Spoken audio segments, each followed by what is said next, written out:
সম্মানিত ভিউয়ার্স, আসসালামু আলাইকুম। যে যেখান থেকে আমরা ভিডিওটি দেখছেন সবাইকে জানাই আন্তরিক সালাম, অভিনন্দন।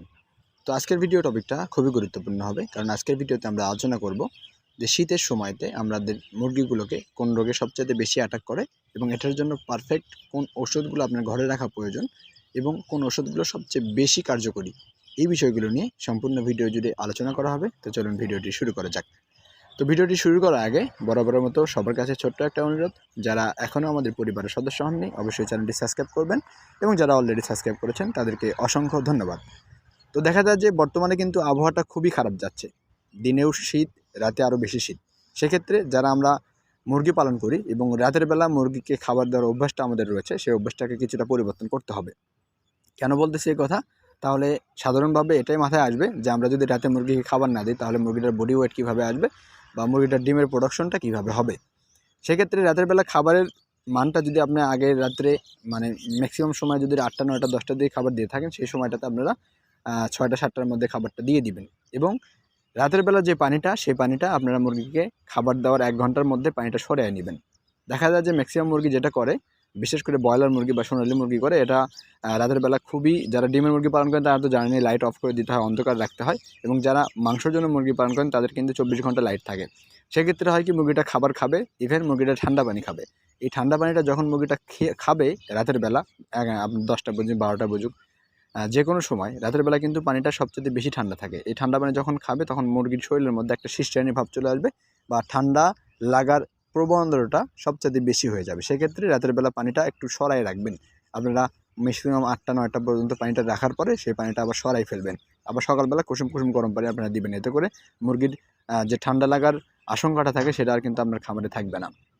এখন বলা যাক যে আমাদের শীতের সময় রোগগুলো কী কী হয়ে থাকে। শীতের সময় যে রোগগুলো হয়ে থাকে ম্যাক্সিমাম সেটা হচ্ছে ডায়রিয়া হয়ে থাকে, হাঁচি কাশি হয়ে থাকে, এবং এমনকি একটা ভয়াবহ রোগ রয়েছে সেটা হচ্ছে কলেরা হয়ে থাকে শীতের সময়। শীতের সময় কলেরাটা কীভাবে হয়, সেটা হচ্ছে পানিবাহিত রোগটা হয়ে থাকে। দেখা যায় যে ঠান্ডা লাগে, ঠান্ডা লাগতে থাকে, পাতলা পায়খানা করে, গন্ধযুক্ত পায়খানা করে, এবং সেই পায়খানাটা থেকে কিন্তু কলেরাটা হয়ে পড়ে। এবং ম্যাক্সিমাম সময় দেখা যায় যে কলেরার জন্য আপনারা যে ওষুধটা ব্যবহার করেন সেটা হচ্ছে ডক্সিসাইক্লিন গ্রুপের যে কোনো একটা ওষুধ আপনারা কিন্তু কলেরার জন্য ব্যবহার করতে পারেন, অথবা ঠান্ডার জন্য আমরা কিন্তু ব্যবহার করে থাকি ডক্সিএভেট অথবা মাইক্রোনেট অথবা আরও ধরনের ওষুধ রয়েছে। সেক্ষেত্রে কলেরার জন্য সবচেয়ে ভালো কাজ করে আপনার ডক্সিসাইক্লিন গ্রুপের যে কোনো একটা ওষুধ, ডক্সিভেট অথবা আরও ধরনের ওষুধ রয়েছে, সেটা আপনারা ব্যবহার করতে পারেন। অ্যান্ড দেন বলা যাক যে আমাদের ঘরে কোন কোন ওষুধ আমরা রাখতে পারি। সেটা হচ্ছে প্রাকৃতিক উপাদানের পাশাপাশি আমরা কিন্তু কিছু ওষুধ ব্যবহার করতে পারেন, যেরকম রিনামক্স রাখতে পারেন। হালকা অ্যান্টিবায়োটিক আপনারা 2-1 দিন পর পর যদি একটু নর্মাল অ্যান্টিবায়োটিক আপনার খাবারের সঙ্গে দিয়ে দেন, পানির সঙ্গে দিয়ে দেন, দেখা যাবে মুরগির শরীরে রোগ প্রতিরোধ ক্ষমতা বাড়বে। ইভেন আপনারা রেগুলার শিডিউলে দিনে 1 বার অথবা 2 বার করে আপনারা লাইসোবিট খাওয়াতে পারেন। এতে করেও দেখা যাবে যে মুরগির শরীরে গ্রোথের পরিমাণটা ভালো থাকবে এবং মুরগির যে রোগ প্রতিরোধ ক্ষমতা খুবই দ্রুত বৃদ্ধি পাবে, এবং ছোটোখাটো যে রোগগুলো আসার আশঙ্কা থাকে সে রোগগুলো কিন্তু আপনার খামারে আর আসবে না। এবং ম্যাক্সিমাম খামারি যে ভুলটা করে থাকেন সেটা হচ্ছে শীতের সময়ে আমরা মুরগিটাকে লাইট এর ব্যবস্থা খুবই কম করে থাকি, অথবা তাপের যে উৎসটা রয়েছে সেটা অনেকেই করেন না, কারেন্ট বিল ওঠার জন্য করেন না।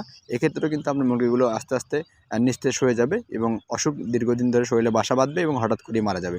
সেক্ষেত্রে আপনারা রুমের মধ্যে যদি আপনি 100 মুরগি পালন করে থাকেন, সেক্ষেত্রে আপনারা 100 ওয়াটের 2টা বাল্ব একটু নিচু করে বেঁধে দিবেন, যাতে করে দেখা যায় যে মুরগিটা স্বাচ্ছন্দ্য, এবং লাইটের নিচের অংশেতে বা মেঝেতে আপনারা কিছু ছালা বিছাই দিবেন, অথবা একটা মাচাঙের ব্যবস্থা করে দিলেন, যাতে ওখানে উঁচু জায়গায় উঠে মুরগিগুলো লাইটের তাপ সংগ্রহ করতে পারে এবং নিজেদের তাপ ভাগাভাগি করে স্বাচ্ছন্দ্য পরিবেশে তারা থাকতে পারে। তাহলে কিন্তু আজকের ভিডিওতে আমরা আলোচনা করলাম বেশ কিছু ঔষধ এবং বেশ কিছু নিয়ম, যেটা আপনার খামারে একটু পরিবর্তন আনলেই দেখা যাবে আপনার মুরগিগুলো সুস্থ থাকবে। তো এই পর্যন্তই আজকের ভিডিওতে। আপনারা সবাই ভালো থাকবেন, সুস্থ থাকবেন, জানাতুল এগুলোর সাথেই থাকবেন। ধন্যবাদ সবাইকে।